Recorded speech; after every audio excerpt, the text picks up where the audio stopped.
জঙ্গল সলিমপুরের ইতিহাসটা আমরা পর্যালোচনা করে যেটা পাই সেটা হলো তখন আলীনগরের অস্তিত্ব ছিল না। তখন ছিন্নমূলের দুপাশ থেকে লাল বাদশাহ আর আলী আক্কা শুরু করে। তখন তাদের পেশা ছিল পাহাড় কাটা। পাহাড় কেটে এই মাটিগুলো চট্টগ্রামের বিভিন্ন লো ল্যান্ড ভরাটে ব্যবহার হতো। এরপরে ওখানে যে পাহাড় কাটার পরে জায়গাটা বের হতো প্লট আকারে তারা বিক্রি করতো, যদিও এটা তাদের বিক্রির এখতিয়ার ছিল না, তারপরেও তারা বিক্রি করতো। এবং বিভিন্নভাবে ঘর বাড়ি তোলার পর সেগুলোকে রক্ষণাবেক্ষণের নাম করে বিভিন্ন ধরনের খরচ, এটা সেটা চাঁদাবাজি যেটা আর কি।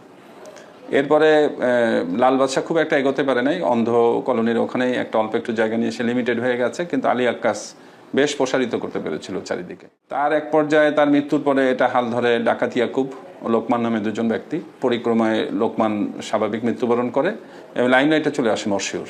মশিউরের এই সময়টা হলো বেশি আকারে ছিন্নমূলটা প্রসারিত হয়।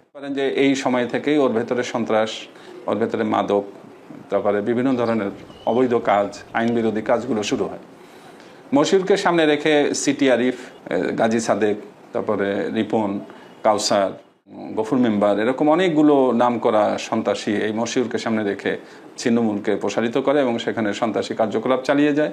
শুধু এটাই না, এরা বের হয়ে চট্টগ্রাম মহানগর যেহেতু খুবই কাছে, সেখানেও অনেক ধরনের সন্ত্রাসী কার্যক্রম তারা করে এবং করে ফিরে এসে জঙ্গল সলিমপুরে তারা সুন্দরভাবে লুকিয়ে। এরই এক পর্যায়ে 2011 সালের দিকে আমাদের যে এখন সব থেকে আলোচিত নামটা ইয়াসিনের আবির্ভাব হয়। ইয়াসিন 11 সাল থেকে, যেহেতু ছিন্নমূল এলাকাটা এদের দখলে ছিল, সে তো ওখানে যেতে পারছিল না, সে ওর থেকে আরও উত্তরে যে ফাঁকা জায়গাগুলো সেখানে চলে যায় এবং আলীনগর নামে একটা এলাকা প্রতিষ্ঠিত করে। দেখি পাহাড় কাটা, সেই মাটি বিক্রি, প্লট করে বিক্রি এবং বিভিন্ন সেবার নাম করে চাঁদাবাজি, এগুলো মোটামুটি 14 সালের পর থেকে এর ভেতরে আরও অতিরিক্ত কাজ শুরু হয়। এগুলো রক্ষা করতে অস্ত্র দরকার। একইভাবে তারা দেখলো এটা একটা সুন্দর পালিয়ে থাকার জায়গা, তো বিভিন্ন অস্ত্রধারীর আগমন শুরু হলো। তারা মহানগরে চাঁদাবাজি করলো, ধরে নিয়ে এসে এখানে আটকে মুক্তিপণ আদায় করলো। তারপরে বিভিন্ন ধরনের নেশাদ্রব্য ইয়াবা এখানে এনে এখান থেকে সারা দেশে ডিস্ট্রিবিউট করা শুরু করলো। সারা দেশ থেকে বিভিন্ন ওয়ারেন্টের আসামি সেখানে লুকায় থাকা শুরু করলো।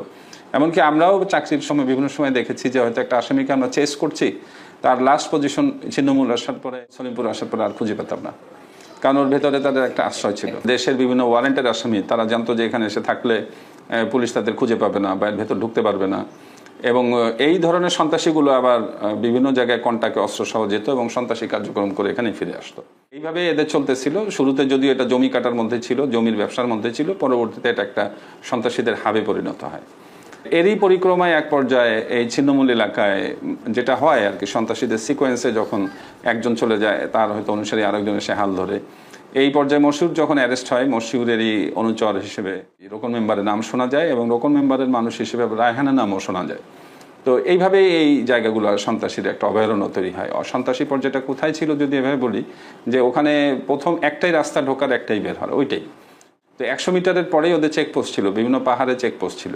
কোনো মানুষ বাইরে থেকে তাদের অনুমতি ছাড়া ঢুকতে পারতো না। তারা আবার একটা কার্ড দিয়েছিল, পরিচয়পত্র। সেই পরিচয়পত্র লোক ছাড়া ওর ভেতরে প্রবেশ নিষিদ্ধ ছিল। এবং আপনারা জানেন 9 জানুয়ারি ওখানে র্যাবের একটা অপারেশনে র্যাবের একজন ডিএডি সাহেবও মারা যান এবং 3 জন গুরুতর আহত হন। তারা কিন্তু ওই যে সেই 100 মিটারের পরেই বাধাগ্রস্ত হন, ওখানে তাদেরকে থেমে যেতে হয়। এবং আপনারা এও জানেন যে বিভিন্ন সময় পুলিশ সহ বিভিন্ন আইনশৃঙ্খলা বাহিনী, ডিসি সাহেব সহ বা এডিসি সাহেব সহ, এনাদেরকে নিয়ে ম্যাজিস্ট্রেট সহ ওখানে বহুবার অভিযান দিয়েছে এবং প্রত্যেকবার তাদের ফিরে আসতে বাধ্য হয়েছে। অনেক ইনজুরি ছিল, অনেক সমস্যায় ছিল, অনেক ধরনের ঝামেলা হয়েছিল। জায়গাটা ঘিরেই এই ধরনের একটা সন্ত্রাসী অভয়ারণ্য তৈরি হয় এবং বারংবার চেষ্টা করেও তার কুলকিনারা করা যাচ্ছিল না। যখন দেখলাম যে তারা 100 মিটার পরে আর কাউকে প্রবেশাধিকার দিচ্ছে না, আমাদের প্রথম টার্গেট ছিল যে আমরা ওখানে অকুপাইড করব, আমরা আমাদের পুলিশের অবস্থান নিশ্চিত করব এবং ভেতরে যারা সাধারণ নাগরিক আছে, যারা আসলে প্রকৃত অর্থে আইনশৃঙ্খলার প্রতি অনুরাগী এবং আইনশৃঙ্খলার প্রতি তাদের যথেষ্ট শ্রদ্ধা আছে, তাদেরকে নিরাপত্তা দেব। এই জন্য আমরা ওখানে অপারেশনটা শুরু করি। অপারেশন করে মোটামুটি কৌশল এবং বিভিন্ন ধরনের পন্থা অবলম্বন করে সেখানে আমরা প্রবেশ করি। যদিও আমাদের সাথে সাজোয়া জান ছিল, এপিসি ছিল, আমাদের পুলিশের অনেকগুলো ইউনিট ছিল, একেবারে জেলা police, Chittagong metropolitan police, APBN, RRF, CID, PBI, এ ধরনের প্রচুর সংস্থা ছিল। আমাদের র্যাবের সদস্যরাও ছিলেন এবং ওইখানে আপনারা জানেন সেনাবাহিনীর সদস্যরাও ছিল, বিজিবিও ছিল। সো কম্বাইন্ড যে আমাদের টিমটা 4000+ একটা টিম, আমরা প্রবেশ করি এবং আমরা অকুপাইড করতে সফল হই। আমাদের এই টোটাল অপারেশনের যে কৌশল এবং বুদ্ধিদীপ্ত উপস্থিতি, সন্ত্রাসী বেশ কিছু পালিয়ে যায় হয়তো আগেই কোনোভাবে বা পরে মিলে ঝিলে আমরা অস্ত্রসহ অনেক গোলা বারুদ উদ্ধার করি এবং 30 থেকে 40 জন সন্ত্রাসীকে আমরা আটকও করি। পরে আমরা ওখানে দুটো ক্যাম্প স্থাপন করি, দুটো স্কুলে। সেই দুটো স্কুলে 1 মাসের মতো আমরা ভালোভাবে ছিলাম। পরবর্তীতে আমরা আমাদের জন্য স্থায়ী একটা ক্যাম্প নির্মাণ করছিলাম। এটা পুলিশ বা র্যাবের বলে না, এটা আইনশৃঙ্খলা বাহিনীর জন্য। তো সেই জায়গাটা খুব কাঁচা ছিল, দেয়ালগুলো একেবারে কাঁচা ছিল এবং একটা ঝড়ের রাতে তারা এই ধরনের একটা কাজ করে ভেঙে, এটা আমার মনে হয়েছে এটা তারা আমাদেরকে উত্তেজিত করতে চেয়েছিল। কারণ তখন ডেটটা ছিল 25 তারিখের রাত। এখানে তারা এসে গোলাগুলি করেছে, বোমও ফুটিয়েছে, কিন্তু আশ্চর্য হবেন যে আমাদের যে ক্যাম্পে পুলিশ বসবাস করে বা আইনশৃঙ্খলা বাহিনী বসবাস করে, পুলিশ র্যাব বসবাস করতো তখন, সেখানে দেয়ালে একটা গুলির চিহ্ন নাই। এর মানে তারা গোলাগুলি করছে কিন্তু দেয়ালে গুলি চিহ্ন নাই, তার মানে তারা কোথায় কি গুলি দিল।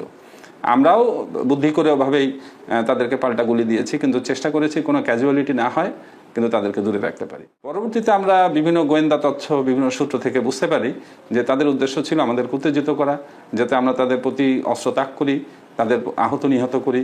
তাহলে তারা আহত নিহত ব্যক্তিদের নিয়ে আন্দোলন গড়ে তুলবে, যে ভেতরে কোনো আইনশৃঙ্খলা বাহিনী থাকতে পারবে না, এবং যে সুবিধাভোগী গ্রুপগুলো এইখানে এতদিন রাজত্ব করেছে বা রাজ্যটা বানিয়ে রেখেছিল, সেই গ্রুপটা আবার ফিরে আসতে পারবে। আর একইভাবে 25 তারিখ রাতের ঘটনা, 30 তারিখে কিন্তু আমাদের স্বরাষ্ট্রমন্ত্রী মহোদয়ের এখানে ভিজিট ছিল, শিডিউল ভিজিট। এটাও একটা উদ্দেশ্য ছিল, যেখানে যদি সিচুয়েশন একটা তৈরি করতে পারে, এই লাশ নিয়ে আন্দোলন করে এমন একটা পরিস্থিতি করতে পারে যে আমাদের মন্ত্রী হয়তো এখানে আসতেই পারবে না।